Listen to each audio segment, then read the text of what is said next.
할렐루야. 삶의 자리에서 감사함으로 하나님께 예배드리는 모든 믿음의 심령 위에 생명의 주 되신 아버지 하나님께서 부어주시는 생명의 은총이 함께하기를 축복합니다. 우리는 창조의 절기 동안 말씀을 통하여서 새 창조의 주 되신 예수 그리스도께서 우리를 하나님의 형상으로 회복시키셨음에 감사하면서 새 창조의 은총 안에 살아가는 믿음의 삶임을 살펴보고 있습니다. 먼저 우리는 만물이 그리스도 안에 함께 서 있음을 기억하면서 그리스도의 주권을 인정하고 그리고 그리스도의 충만을 사모하며 그리스도의 화평을 이루는 믿음의 삶으로 그리스도의 성령을 올려드려야 합니다. 그리고 물가에 심어진 나무가 되어서 뿌리를 강변에 뻗치고 그리고 가무는 해에도 걱정하지 않으며 결실을 그치지 않는 생명의 복된 길을 걸어가야지요. 오늘 베드로전서의 본문의 말씀은 우리가 지난 2주간 살펴본 그 말씀을 통해서 믿음의 삶에 요구되어지는 그러한 모습들을 한 단어로 요약하여서 전해줍니다. 바로 거룩이죠. 거룩. 베드로전서의 말씀은 우리에게 명령하죠. 우리 16절의 말씀을 다시 한번 읽어보겠습니다. 기록되었으되 내가 거룩하니 너희도 거룩할지어다 하셨느니라. 내가 거룩하니 너희도 거룩할지어다 라고 말씀하죠. 이 말씀은 레위기를 인용한 말씀입니다. 거룩이라는 말씀을 들을 때마다 우리가 가지게 되는 생각은 이 세상의 사람들과는 다른 도덕적이고 윤리적인 삶을 살아가는 것입니다. 마치 평범한 우리가 거룩을 이룰 수 없다라고 단정하고서 무엇인가 차원이 다른 고상하고 도덕적인 삶이 거룩이라고 여기는 것이죠. 그러나 성경에서 말하는 거룩은 다릅니다. 거룩은 구별이죠. 구별. 거룩은 히브리어로 코데시라고 합니다. 코데시. 이것은 부정하고 더러운 것과 분리되어져 있는 상태입니다. 세상으로부터 분리되고 구별된 것이 거룩이죠. 그런데 이 거룩에 대한 잘못된 인식이 우리 안에 가득합니다. 구약시대에는 부정한 것과 접촉하지 않고 이 몸과 마음을 정결하게 유지하는 것을 거룩이라고 여겼습니다. 가장 거룩한 장소인 성전에 모여서 거룩한 의식을 치르는 것이 곧 거룩한 삶이다라고 생각했죠. 그런데 거룩에 대한 이러한 생각이 지금 우리에게도 있습니다. 속된 세상에서 우리를 분리하는 것이 거룩이고 죄인이라고 여겨지는 이들과 떨어져 지내는 것이 거룩이라고 생각합니다. 세상에서 살아가는 우리의 삶이 어떠하든지 교회에 나와서 예배드리고 기도하고 헌금드리고 봉사하면은 거룩하다라고 여기죠. 종교적인 열심이 남들보다 많거나 종교적인 활동에 더 많이 참여하면은 거룩하다라고 자부합니다. 이런 생각들, 이것은 거룩에 대한 우리의 잘못된 인식이죠. 거룩은 이러한 도덕적이고 윤리적인 종교적인 수준의 것이 아닙니다. 거룩은 인간의 노력으로 이룰 수 있는 것 아니죠. 분명 하나님께서 우리에게 원하시는 최고의 목적은 분명 거룩입니다. 그런데 거룩은 하나님께서 우리 안에 새기신 하나님의 형상이 회복될 때, 우리 안에 예수의 생명이 충만할 때, 우리가 하나님의 자녀가 되었을 때 주어지는 것입니다. 이스라엘은 제사장 나라로 거룩한 백성으로 부르심을 받았습니다. 하나님의 부르심은 전적인 하나님의 사랑에 의한 언약 때문이죠. 우리 출애굽기 19장 5절과 6절의 말씀을 읽어보겠습니다. 세계가 다 내게 속하였나니 너희가 내 말을 잘 듣고 내 언약을 지키면 너희는 모든 민족 중에서 내 소유가 되겠고 너희가 내게 대하여 제사장 나라가 되며 거룩한 백성이 되리라. 너는 이 말을 이스라엘 자손에게 전할지니라. 이스라엘이 세상의 그 어떠한 나라보다 크고 강해서 또 도덕적이고 윤리적이어서 하나님의 거룩한 백성이 된 것 아니죠. 작고 보잘것없는 이스라엘 백성들이 거룩한 백성이 된 것, 그것은 하나님께서 그들을 선택하셨고 언약을 맺어서 하나님의 백성이 되었기 때문에 거룩한 백성이 된 것입니다. 내가 거룩하니 너희도 거룩할지어다. 거룩한 백성은 하나님께서 거룩하시니 거룩해야 합니다. 하나님의 백성으로서 거룩의 인정, 거룩하다 인정함이 먼저 이루어지고 그 이름에 합당한 거룩의 요구가 뒤이어지는 것입니다. 거룩의 인정이 첫 번째이고 거룩의 요구가 두 번째이죠. 거룩한 백성은 그 삶에서 하나님의 거룩을 쫓아서 거룩해야 합니다. 거룩이라는 것은 하나님의 속성의 그 삶을 일치시키는 것입니다. 우리의 삶에서 하나님의 뜻을 받아들이는 것입니다. 하나님의 속성이 무엇입니까? 하나님의 속성, 우리가 가장 잘 알고 있는 하나님의 속성은 사랑입니다. 공의이죠. 정의이고 평화입니다. 사랑과 공의, 정의와 평화를 우리의 삶 속에서 이루는 것, 그것이 거룩입니다. 하나님의 뜻은 무엇입니까? 우리를 향한 하나님의 뜻은 항상 기뻐하고 범사에 감사하며 쉬지 않고 기도하는 것입니다. 신실하신 하나님을 믿고 의지하면서 우리 매일매일의 삶 속에서 기뻐하고 감사하며 기도하는 것, 이것이 바로 거룩이죠. 거룩은 우리가 매일의 삶 속에서 하나님의 속성을 담고 하나님의 뜻을 이루는 그 믿음으로 세상과는 다름을, 세상과는 구별됨을 보이는 것, 이것이 거룩입니다. 세상의 문화, 세상의 가치, 세상의 정신을 쫓는 것이 아니라 하나님 나라의 가치를 쫓아서 사랑과 공의, 정의와 평화를 우리의 삶 속에서 이루는 것이죠. 삶의 모든 시간 속에서 물가에 심어진 나무로 가물어 메마른 세상에서 풍성히 맺은 그 열매들을 나누고, 또 탐욕과 이기심으로 가득 찬 이 세상에서 염려와 걱정을 하지 않으며 먼저 그의 나라와 그의 의를 구하는 것, 이것이 거룩입니다. 우리를 하나님의 백성 삼아주시고 자녀 삼아주신 그 은혜에 감사하면서 우리의 삶 속에서 하나님의 사람이라는 그 이름에 합당한 삶을 살아내는 것이 거룩이죠. 오늘 우리가 읽은 베드로전서의 본문에 앞선 1장 10절과 11절의 말씀에서 복음의 능력에 대해서 전해주고 있습니다. 선지자들은 그리스도의 오심과 함께 나타날 구원에 대해서 예언하였습니다. 이 구원은 창세 전에 그리스도 안에 있었던 은혜로 나타난 것이죠. 이 은혜는 모든 성도들에게 거룩의 사명이라는 그 존재의 목적을 부여합니다. 즉, 구원은 거룩을 목적으로 하는 구원이라는 것이죠. 그래서 오늘 우리가 읽은 베드로전서의 본문은 그러므로, 13절 말씀에 그러므로라고 시작되죠. 이 의미를 더하여서 거룩의 사명을 받았으므로라고 우리가 이 말씀을 읽을 수 있습니다. 거룩의 사명을 받았으므로 너희 마음의 허리를 동이고 근신하여 예수 그리스도께서 나타나실 때에 너희에게 가져다 주실 은혜를 온전히 바랄지어다. 거룩의 사명을 받았으므로. 사명이 주어졌을 때 그 사명에 대한 완수 여부는 최종의 마지막 때에 평가됩니다. 이 점을 분명히 인식한 사도 베드로는 예수 그리스도의 재림, 예수 그리스도의 심판을 염두에 두고서 오늘 권면하는 것이죠. 주님의 심판을 염두에 둔다라면은 지금 이 시간, 이 현재의 삶을 어떻게 살아야 하는지 권면하는 것입니다. 광야 같은 세상에서 우리의 인생을 하루하루 믿음으로 온전히 세워가기가 여간 어렵습니다. 인생에 알 수 없는 그 고난과 슬픔, 눈물과 아픔으로 인하여서 믿음으로 산다라는 것이 참으로 버거울 때가 있지요.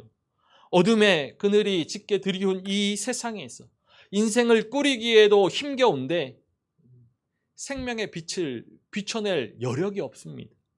하루하루 살아가는 인생이 지치고 힘겹기에 이 자리에 서 있는 것조차도 은혜이죠. 그러나 베드로는 이 고단한 인생길에 마지막 때를 향하여 가는 이 길에 우리에게 강하게 권면합니다. 종말의 그 시간, 예수 그리스도께서 다시 오실 재림의 때에 우리에게 주실 은혜를 바라보라라고 교훈하죠. 주실 은혜를 온전히 바랄지어다. 주실 은혜를 온전히 바랄지어다. 이 바랄지어다, 바란다는 소망한다라는 것과 같은 의미입니다. 예수 그리스도께서 우리에게 가져다 주실 은혜를 온전히 소망하라. 그 은혜를 온전히 소망한다라는 것은 우리의 산 소망이 되신 예수 그리스도를 소망하는 것입니다. 산 소망 되시는 우리 주 예수 그리스도를 바라보라라는 것이죠. 믿음의 주요 온전케 하시는 예수 그리스도를 바라보아야 하는 것입니다. 하늘 아버지께서 예수 그리스도를 죽은 자 가운데서 부활하셔서 우리를 거듭나게 하시고 산 소망이 있게 하셨습니다. 우리 베드로전서 1장 21절의 말씀을 읽어보겠습니다. 너희는 그를 죽은 자 가운데서 살리시고 영광을 주신 하나님을 그리스도로 말미암아 믿는 자니 너희 믿음과 소망이 하나님께 있게 하셨느니라. 하늘 아버지는 죽음의 권세를 깨뜨리시고 그의 아들을 영광스럽게 하신 전능하신 하나님이십니다. 우리는 그리스도로 말미암아서 위대하신 하나님을 하늘 아버지로 섬기죠. 지금 비록 우리의 삶이 고단하고 처절하며 비루하다 할지라도 우리의 삶의 하늘 아버지 되시고 신실하신 약속의 주가 되시는 하나님께 우리의 믿음, 우리의 소망을 두고서 오늘을 담대히 살아갑니다. 믿음과 소망이 있기 때문에 내일을 또 담대하게 살아갈 수 있죠.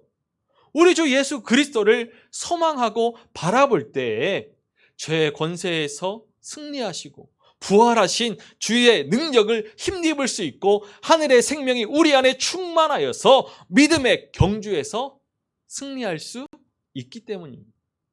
우리에게 가져다 주실 은혜에 완전한 구원에 이를 수 있기 때문이죠. 끝을 알 수 없는 어둠 가운데 놓여져 있는 지금 우리는 오늘 사도 베드로의 권면을 깊이 새기면서 거룩할지어다 명하시는 하나님의 뜻을 이루어가는 그 믿음의 자세를 갖추어야 할 것입니다. 우리는 이 거룩할지어다라는 하나님의 명령 앞에서 세 가지를 기억했으면 좋겠습니다. 첫 번째로 마음의 허리를 동이고 근신해야 합니다. 마음의 허리를 동이고 근신해야죠. 우리 13절의 말씀을 다시 한번 읽어보겠습니다. 그러므로 너희 마음의 허리를 동이고 근신하여 예수 그리스도께서 나타나실 때에 너희에게 가져다 주실 은혜를 온전히 바랄지어다. 우리가 성경에서 허리를 동이는 모습을 기억하는 그것은 출애굽 사건입니다. 이스라엘이 오랜 노역을 끝내는 이 출애굽을 앞두고서 10번째 재앙을 경험하게 되죠. 장자의 죽음이라는 그 상상하지 못할 재앙 앞에서 이스라엘 백성들은 어린 양의 피를 문설주와 임방에 바르고서 유월절 어린 양 고기를 급히 먹음으로써 죽음을 모면할 수 있었습니다. 어린 양의 고기를 먹을 때 허리에 띠를 띠고서 발에 신을 신고서 손에 지팡이를 잡고 급히 먹어야 했죠. 이렇듯 허리를 동인다라는 그것은 긴박한 상황을 나타낼 때 쓰이는 표현입니다. 그런데 오늘 본문의 말씀에서 마음의 허리를 동이라라고 말씀하죠. 이것은 은유적인 표현으로서 정신을 바짝 차려라, 정신을 바짝 차리라라는 뜻입니다. 근신하다도 같은 맥락이죠. 근신하다라는 것은 술 취하지 않고 정신을 차려라 라는 의미입니다. 그러니까 종말의 때를 기억하고 정신을 바짝 차리며 긴장감을 늦추지 않고 신앙의 모습들을 살펴라 라는 말씀인 것입니다. 우리 에베소서 5장 16절의 말씀을 읽어보겠습니다. 세월을 아끼라 때가 악하니라. 세월을 아끼라. 아끼라라는 것은 건져 올려라 라는 뜻입니다. 건져 올려라. 우리는 매일매일의 그 삶의 시간을 흘려 보내는 것이 아니라 생명의 시간으로, 구원의 복된 시간으로 건져 올려야 합니다. 매일매일 반복되는 그 일상 속에서 1분 1초의 시간들을 성별하여서 하나님과 교제하며 하나님의 뜻을 구하고 믿음의 걸음을 내딛는 그러한 믿음의 시간들로 채워야 하는 것이죠. 마지막 때가 가까이 왔음을 기억하면서 깨어서 기도해야 합니다. 슬기로운 5 처녀와 같이 매일매일의 삶 속에서 깨어 준비해야죠. 첫 번째로 마음의 허리를 동이고 근신해야 합니다. 두 번째로 하나님의 인도하심에 순종해야죠. 하나님의 인도하심에 순종해야 합니다. 우리 14절의 말씀을 읽어보겠습니다. 너희가 순종하는 자식처럼 전에 알지 못할 때에 따르던 너희 사욕을 본받지 말고. 순종하는 자식처럼 하나님의 인도하심에 따라서 살아가야지. 우리는 그리스도의 보혈로 헛된 행실에서 대속받았습니다. 대속은 남의 죄를 대신하여서 당하거나 속죄하는 것을 말하지요. 예수 그리스도께서 십자가에 못 박혀 죽으심으로 그 보혈로 우리의 모든 죄를 씻어서 구원하여 주셨습니다. 이제 우리는 우리의 생명이 아니라 예수의 생명으로 살아가는 하나님의 사람들이죠. 우리의 걸음을 우리의 길로 걸어가는 것이 아니라 예수의 길을 걸어가는 하나님의 사람입니다. 하늘 아버지께서 우리의 생명의 값을 치르셨고 사셨기 때문에 우리의 존재는 새롭게 되었음을, 거듭났음을, 예수의 생명을 가졌음을 확신해야 합니다. 이전에는 불순종의 자식이었지만 이제 예수 그리스도 안에서 새롭게 태어나서 순종의 자식이 되었습니다. 이제는 순종의 자식으로 살아가면서 전에 알지 못하였던 때에 온갖 탐욕과 이기심, 욕망을 따라 살았던 그 사욕들을 버려야지. 거듭나기 전에 사욕을 본받지 않아야 합니다. 사욕은 도덕적인 것, 영적인 것에 반대되는 욕망을 뜻합니다. 예수의 생명이 우리 안에 충만하다라면은, 우리가 오롯이 예수의 길을 걸어가고 있다라면은 이러한 사욕이 들어갈 자리가 없습니다. 우리의 탐욕, 이기심, 욕망, 육신의 정욕, 안목의 정욕, 이생의 자랑이 우리 안에 들어올 자리가 없죠. 이러한 모든 것들을 다 내려놓았습니다. 세상과 믿음 사이에 나뉘어졌던 우리의 마음, 이 염려를, 걱정을 모두 멈추었습니다. 거듭난 인생으로 예수의 생명을 품고 살기에 하늘 아버지께서 우리의 육신과 우리의 생명을 책임지시고 모든 것을 더하신다라는 믿음의 확신으로 충만하죠. 염려를 내려놓고서, 걱정을 멈추고서 먼저 그 나라와 의를 구합니다. 마음을 새롭게 함으로 변화를 받아서 이전의 사욕은 버리고서 하나님의 뜻을 분별하며 그 뜻을 행하는 것에 전심전력하죠. 두 번째로 거듭나기 전에 사욕을 본받지 말고 하나님의 인도하심에 순종해야 합니다. 마지막으로 모든 행실에 거룩한 자가 되어야 합니다. 우리 15절의 말씀을 함께 읽어보겠습니다.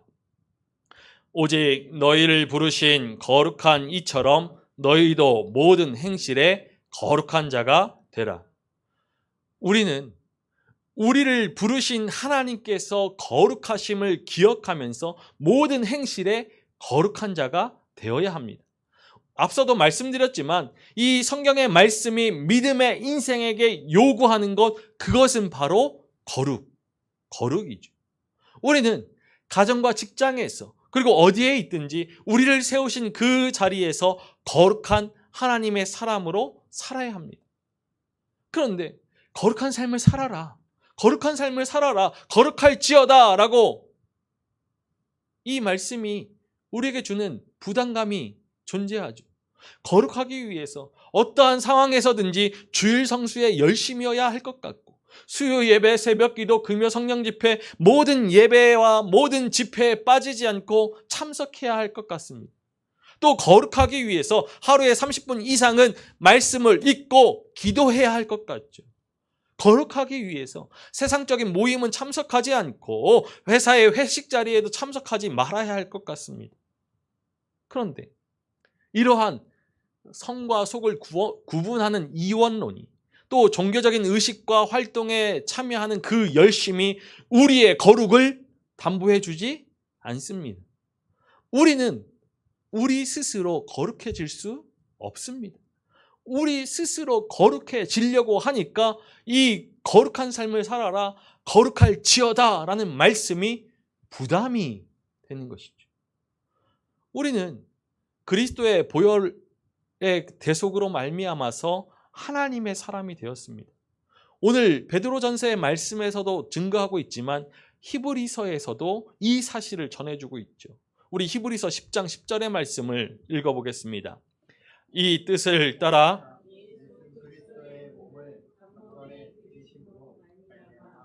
우리가 거룩함을 얻었노라.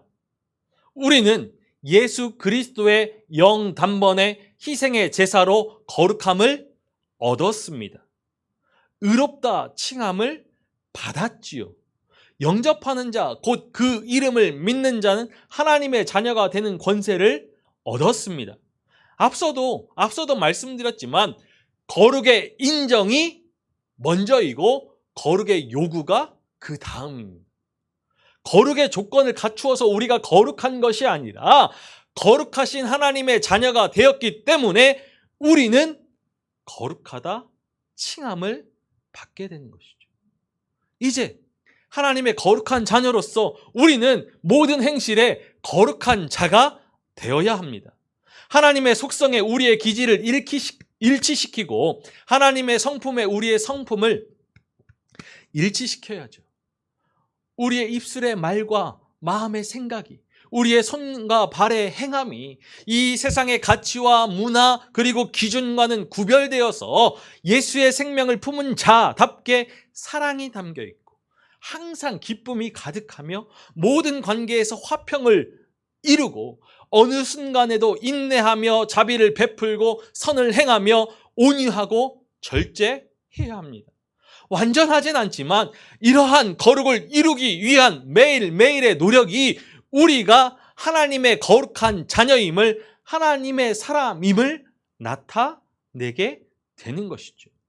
예수의 생명을 품은 믿음임을 증명하는 것입니다. 마지막으로 모든 행실에 거룩한 자가 되어야 합니다.